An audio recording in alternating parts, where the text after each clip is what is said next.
Hello అండి, welcome to Shweta's kitchen అండి. ఈరోజు శ్వేతాస్ కిచెన్లో మనం చూడబోయే ఇంట్రెస్టింగ్ హెల్దీ డెలిషియస్ రెసిపీ ఏంటంటే రాయల్ ఫల్దా అండి. మనకి ఎంతో రాయల్గా ఉంటుంది, చాలా హెల్దీ కూడా.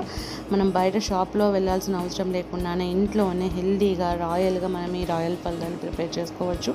ఎక్కువ ఇంగ్రీడియంట్స్ అవసరం ఉండవండి, చాలా హెల్దీగా ఉంటుంది. మార్నింగ్ టైంలో బ్రేక్ఫాస్ట్గా, ఈవినింగ్ టైంలో స్నాక్ లాగా, నైట్ టైంలో డిన్నర్కి, మనకి డైట్లో ఉన్న వాళ్ళకి, అలాగే కాకుండా లంచ్ టైంలో డిసర్ట్గా కూడా మనకి చాలా యూస్ఫుల్గా ఉంటుందండి. పిల్లలు పెద్దలు అందరూ కూడా ఎంతో ఇష్టంగా తింటారు. మనం సింపుల్ ఇంగ్రీడియంట్స్తో సింపుల్గా రాయల్ ఫల్దాని ప్రిపేర్ చేసుకోవచ్చు. ఎలా ప్రిపేర్ చేయాలనేది ఈరోజు మన శ్వేతాస్ కిచెన్లో మనం చూసేద్దాము. చూడ్డానికి ముందుగా 1 కప్పు వరకు వాటర్ని మనం స్టవ్ పైన పెట్టుకొని కొంచెం ఆయిల్ని యాడ్ చేసుకొని 1/2 కప్పు వర్మీసెల్లిని వేసుకొని మనం ఒక పొంగు వచ్చేంత వరకు దీన్ని ఉడికించుకోవాలండి. ఒక పొంగు వచ్చిన తర్వాత మనము దీన్ని ఉడికించుకున్న ఈ రాయల్ ఫల్దాని స్టవ్ కట్టేసి కొంచెం చల్లారనివ్వాలి. ఈ చల్లారినటువంటి రాయల్ ఫల్దాని ఒక స్ట్రైనర్ సహాయంతో స్ట్రెయిన్ చేసుకొని కొంచెం కూల్ వాటర్తో దీన్ని ఇలా రిన్స్ చేసుకొని మనం పక్కన పెట్టుకోవాలి.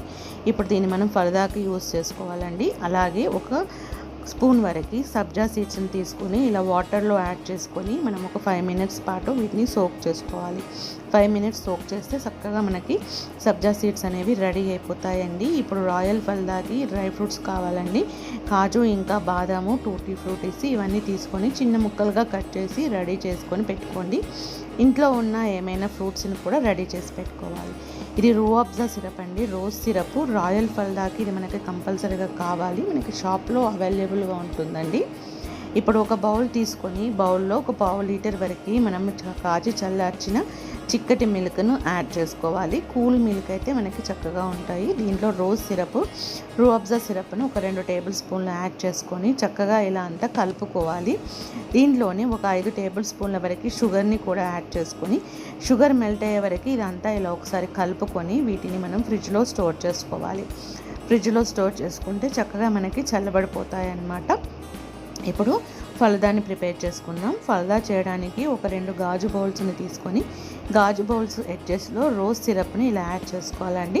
ఒక 2 టేబుల్ స్పూన్ల వరకు రోజ్ సిరప్ని ఇలా గాజు బౌల్స్లో వేసుకొని ముందుగా నానబెట్టుకున్నటువంటి సబ్జా సీడ్స్ను యాడ్ చేసుకోవాలి.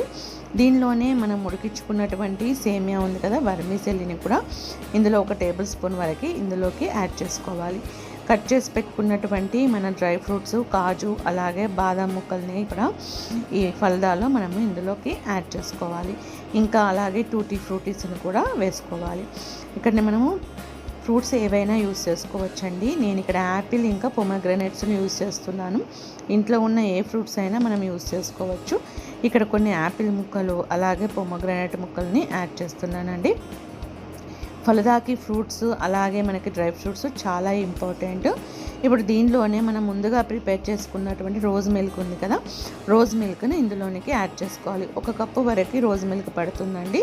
దాంట్లోనే మనము ఒక స్పూన్ వరకు ఐస్ క్రీమ్ని కూడా యాడ్ చేసుకోవాలి. 1 స్కూప్ వరకు ఇలా ఐస్ క్రీమ్ని, ఏ ఐస్ క్రీమ్ అయినా వేసుకోవచ్చండి, మ్యాంగో లేదా వెనిలా ఏ ఐస్ క్రీమ్ అయినా యాడ్ చేసుకోవచ్చు. ఐస్ క్రీమ్ వేసుకొని పైన మరిన్ని సబ్జా సీడ్స్ అలాగే మరిన్ని ఫ్రూట్స్ అలాగే మరిన్ని డ్రై ఫ్రూట్స్ని కూడా యాడ్ చేసుకోవాలి. ఈ రాయల్ ఫల్దానికి ఇవన్నీ వేయడం వల్ల రాయల్ లుక్ అనేది వస్తుందండి. సో దీనిపైన మళ్ళీ టూటీ ఫ్రూటీస్ ఇంకా అలాగే ఫ్రూట్స్, డ్రై ఫ్రూట్స్ వేసుకొని ఫైనల్గా మనం కొంచెం రోజ్ సిరప్తో ఇలా మనం సర్వ్ చేసుకున్నామంటే చాలా బాగుంటుందండి. ఈ రోజ్ సిరప్ వల్ల దీని టేస్ట్ అనేది ఇంకా ఎక్కువగా ఎన్హాన్స్ అవుతుంది, చాలా హెల్దీగా ఉంటుంది. చూసారు కదా, మన రాయల్ ఫల్దా చాలా టేస్టీగా హెల్దీగా ఎంత చక్కగా రెడీ అయిపోయిందో. మీరు కూడా మీ ఇంట్లోనే ఇలా రాయల్ ఫల్దాని తయారు చేసి ఎంజాయ్ చేసుకోండి. రాయల్ ఫల్దా రెసిపీ నచ్చినట్లయితే తప్పకుండా లైక్ చేయండి, సబ్స్క్రైబ్ చేయండి, కామెంట్స్ని షేర్ చేయండి, వీడియో చివరి వరకు వాచ్ చేయండి. ఓకే అండి, థ్యాంక్ యూ ఫర్ వాచింగ్.